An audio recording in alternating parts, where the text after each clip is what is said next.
लाडलो, आप सभी का स्वागत है अपने YouTube चैनल KRS क्लासेज में। तो भाई जो हमारा टॉपिक चल रहा था वो थे गाउस के नियम के अनुप्रयोग। तो हमने गाउस के नियम के अनुप्रयोग 2 कंप्लीट कर चुके थे भाई। आज जो हम देखने वाले हैं गाउस के नियम का अनुप्रयोग लास्ट और फाइनल है और आपके फिजिक्स का पहला चैप्टर की लास्ट हेडिंग होने वाली है।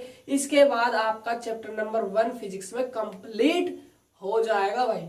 ठीक है, तो चलिए देखते हैं इस हेडिंग को। हेडिंग का क्या नाम है? आज हमें समरूप आवेशित कुचालक चादर पट्टी का कारण क्या निकालना है? विद्युत क्षेत्र का मान निकालना है।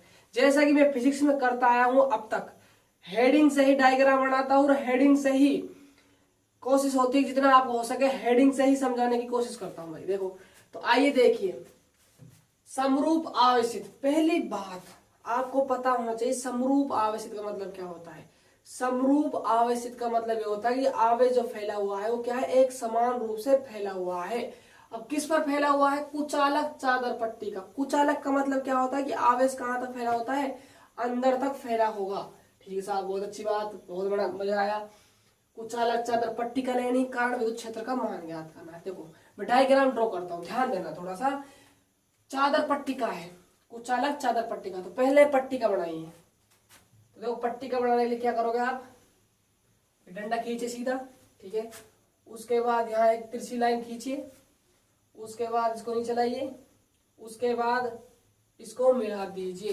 कहने का मतलब ये है जो आपकी चादर है कुचालक पट्टी का, ये इस प्रकार रखी हुई, जैसे मेरा आपको हाथ नजर आ रहा है इस हिसाब से ऐसे रखी हुई है बोर्ड के तल के लंबवत, है ना। तल में नहीं है बोर्ड के, ठीक है ना, तल में बिल्कुल नहीं है। इसको ध्यान दो भाई, कैसे रखी हुई है? इस हिसाब से रखी हुई, इस टाइप से रखी हुई है। ये बोर्ड के तल के लंबवत रखी हुई है। 3D में सोच पा रहे हो आप? सोचो जरा, है ना। अब देखो ये कुचालक पट्टी का है और चादर पट्टी का है। कुचालक आवेशित है, कैसी? समरूप आवेशित है। इसका मतलब क्या है कि इस पर जो पट्टी का, इस पर आवेश क्या है? एक समान रूप से फैला हुआ है। किस पर? सतह पर या पृष्ठ पर कह सकते हो। बहुत अच्छी बात, बहुत अच्छा, बड़ा मजा आया, कोई दिक्कत नहीं। यहाँ तक बात क्लियर हुई? दोबारा सुनो, पट्टी का लिए मैंने समरूप आवेशित करना है तो मैंने आवेश को एक समान रूप से इसके पृष्ठ पर फैला दिया। ठीक है, यहाँ तक तो कुछ भी नहीं है। जैसा नाम था हेडिंग के हिसाब से मैंने डायग्राम ड्रॉ कर दिया है। लेकिन बात है अब दिक्कत आने वाली। दिक्कत क्या है कि अब हमें कौन सा नियम लगाना है? गाउस का नियम लगाना है। और भाई साहब गाउस का नियम क्या कहता है कि इंटीग्रल करो ई डॉट डी एस बराबर क्यू अपॉन एप्सिलॉन नॉट होता है। क्यों क्या होता है कि जो पृष्ठ है, जो गाउसी पृष्ठ होगा आपका, काल्पनिक गाउसी पृष्ठ होगा, उससे कितना आवेश बंधा हुआ है, कितना आवेश उसके अंदर है, उसकी मात्रा क्यों होती है? एप्सिलॉन नॉट क्या होता है? निर्वात की विद्युतशीलता होती है। ठीक है, करवाया हुआ है। जो आज हमारे साथ नया स्टूडेंट जुड़ा है, कृपया करके आप पहले की वीडियो देखिए, तभी आपको यहाँ से चैप्टर समझ आने लगेगा भाई। ठीक है, तो देखिए, तो आप क्या करना होगा? एक गाउसी पृष्ठ मारना होगा। गाउसी पृष्ठ का काम करेगा, इसको ब्लॉक करेगा, यानी इसको पूरी तरीके से क्या कर देगा? परिबद्ध कर देगा। तो मैं यहाँ पर एक गाउसी पृष्ठ मानता हूँ बेलनाकार। क्या मानता हूँ? बेलनाकार गाउसी पृष्ठ। देखिए बेलनाकार गाउसी पृष्ठ, इस हिसाब से ये बेलनाकार गाउसी पृष्ठ आपका दिख रहा होगा आपको। ठीक है, अंदर तक है भाई, अंदर अंदर है ना। 3D में डायग्राम में दिखा नहीं पाऊंगा बोर्ड में, अंदर है ये ऐसे। ये आपकी क्या है? पट्टी का ध्यान देना, थोड़ा सा समझना, समझाने की कोशिश करता हूं मैं आपको।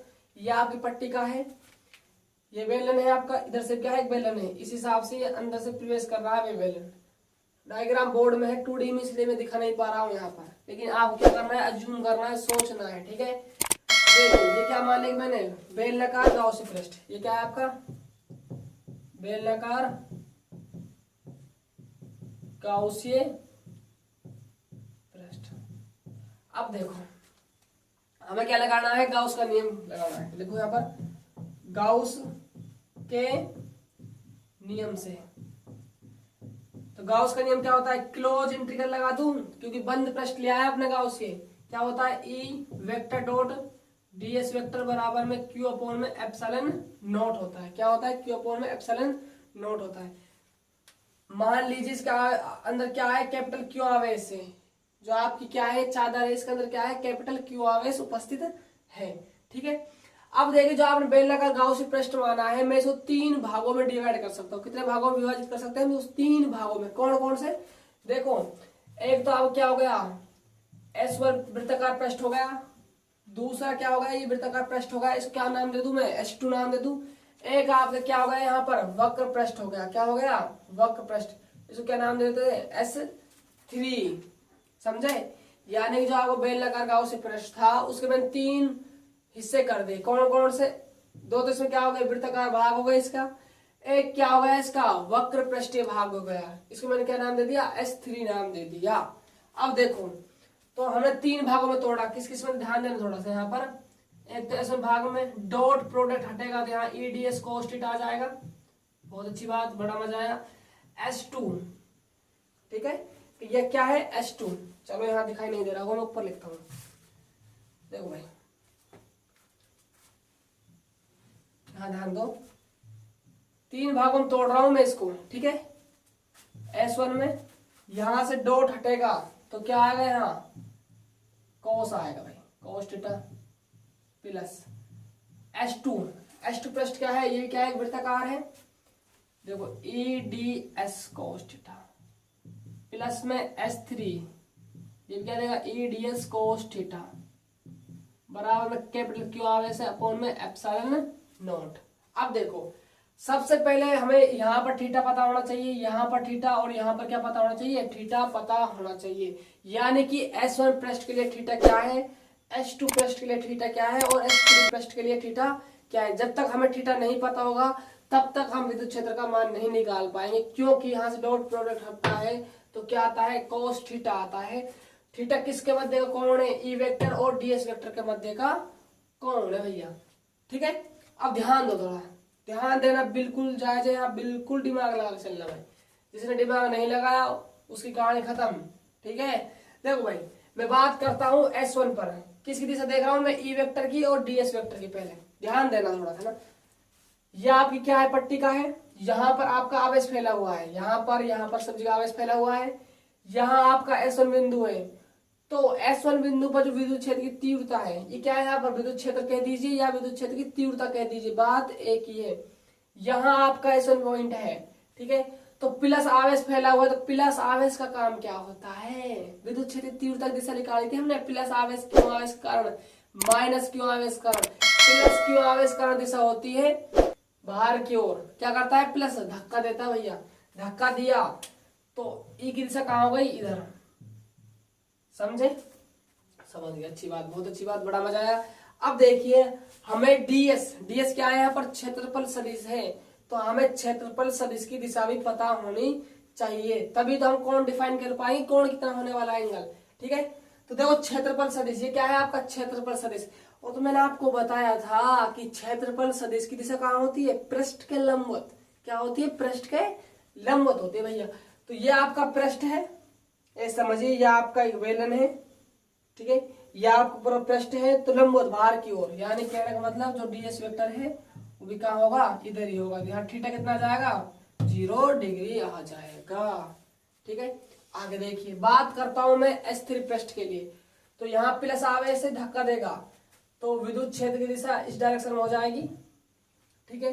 अब बात करूं मैं क्षेत्रफल सदिश की, तो देखो ये आपका बेलन है, इसका इधर हो गई लंबवत, अब ये आपका पृष्ठ है वक्र पृष्ठ, इसकी कहाँ होगी लंबवत बाहर की ओर होगी, यानी कि यहाँ पर जो आपका डीएस वेक्टर की दिशा है वो बाहर की ओर होगी लंबवत, ठीक है। यहाँ जो आपका एंगल वजन बढ़ रहा है वो है 90 डिग्री, कितना है 90 डिग्री बन रहा है। आ जाइए S2 पृष्ठ पर, ध्यान देना यहाँ पर, देखो इस बार क्या हुआ, यह आपकी क्या है सतह है, ठीक है, यहाँ है पॉइंट S2, कहाँ पर है यहाँ, ठीक है, यहाँ प्लस आवेश फैला हुआ है, तो प्लस आवेश क्या देगा, यहाँ पर धक्का देगा, धक्का देगा तो विद्युत क्षेत्र की दिशा कहाँ हो जाएगी, इधर, समझे। अब बात करूं मैं क्षेत्रफल सदिश की दिशा, जिस प्रकार यहाँ लंबवत बाहर की ओर हुई थी, तो यहाँ भी क्या हो जाएगी, बाहर की ओर हो जाएगी डीएस वेक्टर की दिशा। बताओ यहाँ तक समझ आया कि नहीं आया, आया बाबू समझ। अब देखिए हमें एंगल रखते हैं यहाँ पर, ठीक है, थीटा रखो भाई, देखो S1 पृष्ठ के लिए यहाँ क्या है, S1 बराबर EDS cos 0 डिग्री प्लस में, S2 पृष्ठ के लिए क्या है, S2 के लिए यहाँ पर भी एंगल 0 है, तो EDS cos 0 डिग्री प्लस में, S3 के लिए क्या है, EDS कोस क्या है 90 डिग्री है। यहाँ फोकस करने वाली बात है भैया, जो आपका स्थिर पृष्ठ कौन सा वक्र पृष्ठ, वहां एंगल बनेगा 90 डिग्री। आप सभी को पता होना चाहिए cos 0 की वैल्यू 1 होती है, cos 90 की वैल्यू क्या होती है 0 होती है। कहने का मतलब ये है, यहाँ मैं पॉइंट लिखता हूँ चूंकि करके, जो cos 0 की वैल्यू होती है भैया 1 और आपका cos 90 है, इसकी वैल्यू होगी हमेशा 0। तो कहने का मतलब यही है। तो खत्म हो चुका है, इस कहानी खत्म है। अब देखो यहां से क्या आएगा, EDS आएगा प्लस में EDS आएगा, ठीक है, बराबर में Q अपॉन एप्सिलॉन नॉट आएगा, ठीक है। अब ध्यान दो, यहाँ पर थोड़ा ध्यान देना।